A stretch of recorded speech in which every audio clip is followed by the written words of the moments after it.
Di video kali ini saya akan ngelanjutin video saya tentang S2. Jadi ada permintaan dari kakaknya ini untuk ngelanjutin pembahasan saya cerita tentang S2 saya. Nah, di video kali ini sebagai teman-teman yang baru nonton video saya, teman-teman bisa tonton dulu cerita saya awal saya masuk S2 di UGM.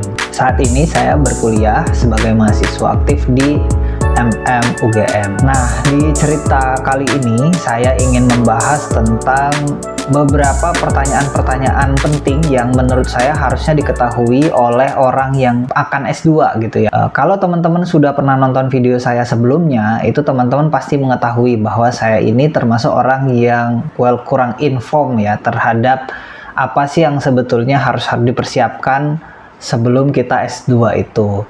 Nah, tapi along the way saya juga akhirnya bisa menyesuaikan diri, pada akhirnya tetap bisa mengikuti segala hal, segala macam yang ada di S2 ini gitu ya. Dan satu hal lagi yang ingin saya berikan ke teman-teman semua ini adalah hal-hal yang harapannya waktu itu saya bisa dapetin gitu ya.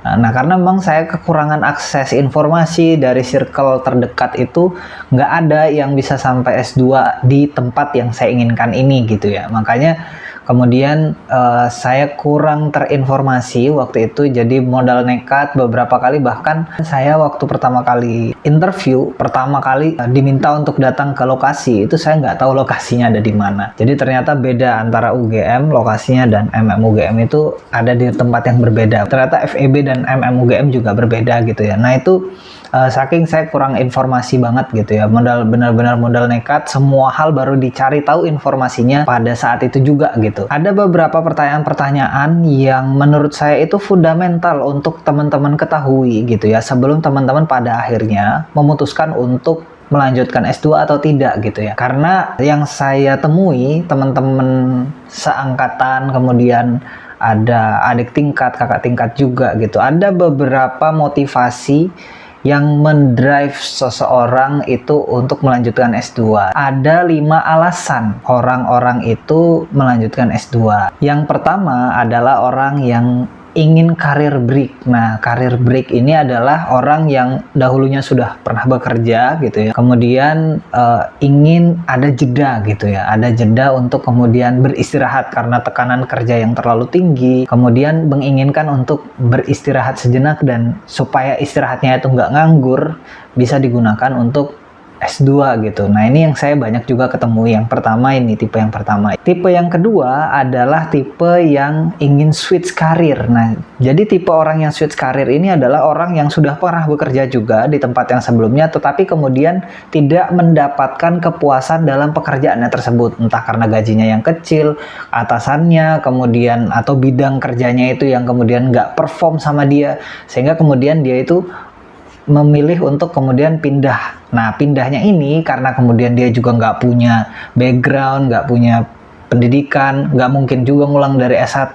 Nah, sehingga kemudian dia lanjut S2 di jurusan yang baru ini gitu. Ini yang kemudian menjadi tipe yang kedua, yaitu orang yang ingin switch karir. Nah, yang ketiga adalah orang yang ingin naik jabatan atau promosi. Nah, ini juga satu fenomena yang baru saya pahami dan baru saya ketahui juga nih ketika melanjutkan S2. Nah, mungkin beberapa orang sudah familiar ya atau sudah biasa dengan hal seperti ini. Tapi waktu itu saya baru paham, oh ternyata ada beberapa bidang-bidang pekerjaan yang kemudian itu bisa mendapatkan tambahan benefit gitu ketika kita sudah memiliki gelar S2 gitu. Ketika kita S2 itu bisa nambahin peluang kita naik jabatan. Nah, tipe yang keempat yaitu adalah tipe pelarian. Nah, di tipe orang ini gitu ya, adalah orang-orang yang dia itu melanjutkan S2 karena ingin terlihat punya status atau punya kegiatan. Nah, ada beberapa orang yang kemudian juga saya pahami, saya ketahui gitu ya, karena memang kemudian susah cari kerja di era sekarang.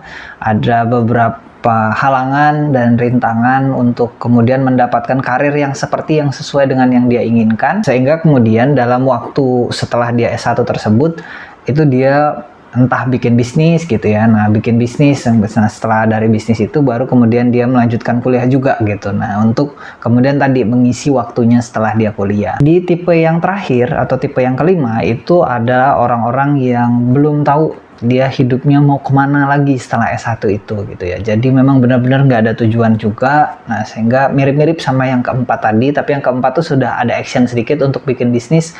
Nah, kalau yang kelima ini adalah orang-orang yang nggak tahu arahnya dia mau kemana, sehingga kemudian udahlah S2 lagi aja gitu ya. Kalau misalkan teman-teman tanya ke saya, itu lebih baik milih S2 atau kerja dulu gitu ya. Kalau teman-teman ada di posisi yang kelima dan keempat tadi gitu ya, teman-teman lebih baik kerja dulu gitu ya.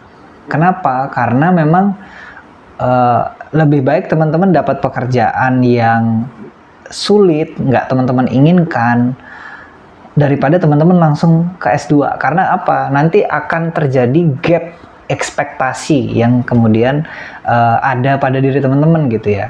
Senilainya teman-teman itu harusnya secara skill itu belum setinggi itu gitu ya.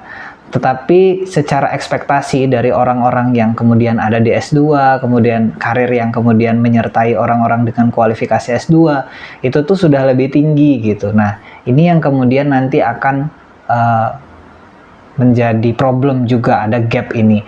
Nah, kenapa bekerja dulu? Nah, karena kerja itu membuat kita memiliki pengalaman gitu ya dalam melihat situasi. Dan basically yang kemudian diajarkan, yang kita diskusikan itu tuh lebih banyak tentang praktik-praktik kerja di lapangan. Nah, bagaimana praktik-praktik kerja itu kemudian disesuaikan dengan teori-teori yang ada dalam ilmu pengetahuan gitu. Nah, tapi harus tahu pengalamannya dulu gitu, harus tahu prakteknya di lapangan dulu, dan itu akan sangat membantu teman-teman dalam S2 ketimbang teman-teman itu tidak memiliki pengalaman sama sekali, itu kemudian langsung memilih S2 gitu ya. Nah, karena ada gap ya, ada gap usia yang tinggi, dan ini bedanya S1 dengan S2 ya. Kalau S1 itu kan teman-teman akan memiliki kesamaan umur dengan teman-temannya yang lain gitu. Sedangkan kalau S2 itu kita bertemu dengan orang-orang yang sudah profesional, kerja 10 tahun, kerja 5 tahun, dengan orang-orang yang fresh grade juga. Nah, bukan mengkerdilkan orang-orang fresh grade juga gitu. Ada beberapa orang fresh grade yang luar biasa pinternya juga.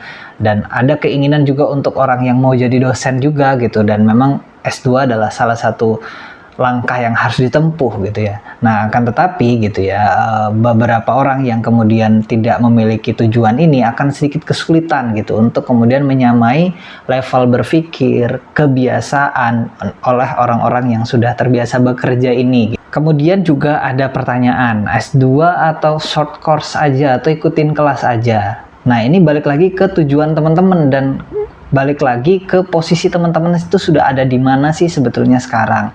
Apakah teman-teman itu orang yang sudah benar-benar punya tujuan, sudah punya pekerjaan dan ingin karir break atau ingin promosi gitu, atau ingin switch karir ke hal yang baru.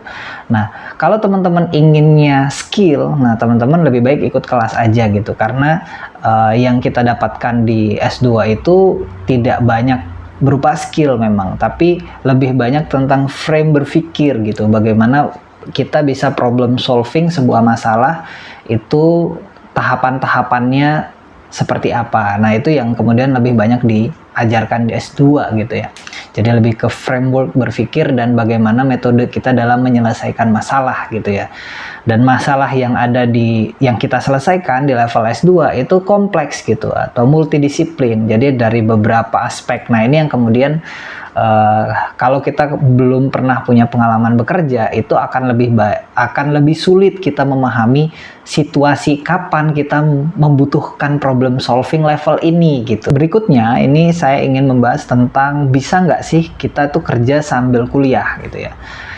Nah, di kasus saya itu di tempat saya juga itu ada beberapa teman-teman yang sambil kerja dan sambil kuliah gitu ya. Ada juga yang kuliah saja.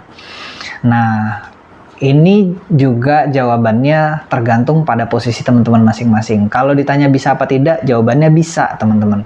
Jadi karena memang S2 ini juga waktunya itu fleksibel ya, tapi juga tergantung pada posisi teman-teman itu ada di mana. Apakah pekerjaan teman-teman itu memungkinkan fleksibilitas itu gitu ya.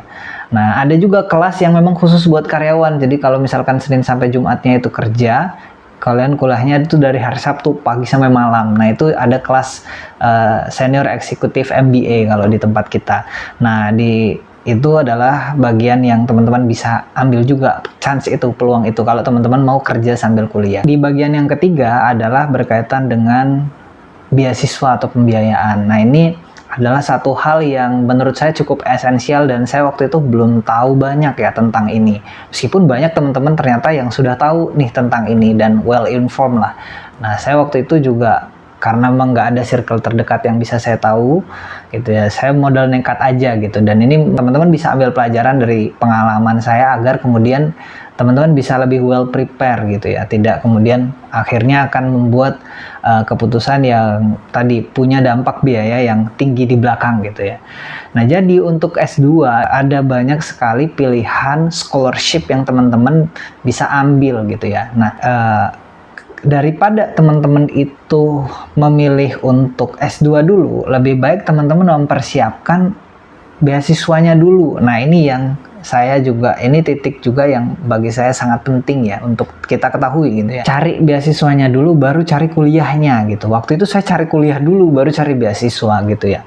Alhamdulillah dapat juga akhirnya gitu ya. Tetapi ada momen dimana saya harus juga bayar sendiri gitu S2 ini, dan dengan biaya S2 yang tidak murah itu kemudian bisa membebani kita kalau misalkan kita nggak punya perencanaan keuangan yang baik gitu kan. Ini juga insight ke teman-teman semua bahwa teman-teman bisa memilih untuk menyiapkan beasiswanya dulu atau menyiapkan keuangannya dulu dengan lebih stabil, dengan lebih baik, baru kemudian pilih S2-nya gitu ya. Dan gak ada masalah teman-teman kalau misalkan teman-teman baru mulai S2 itu di umur 25, 27, 29, gak ada masalah gitu ya teman-teman. Mau teman-teman umur 30 mau S2 juga gak ada masalah.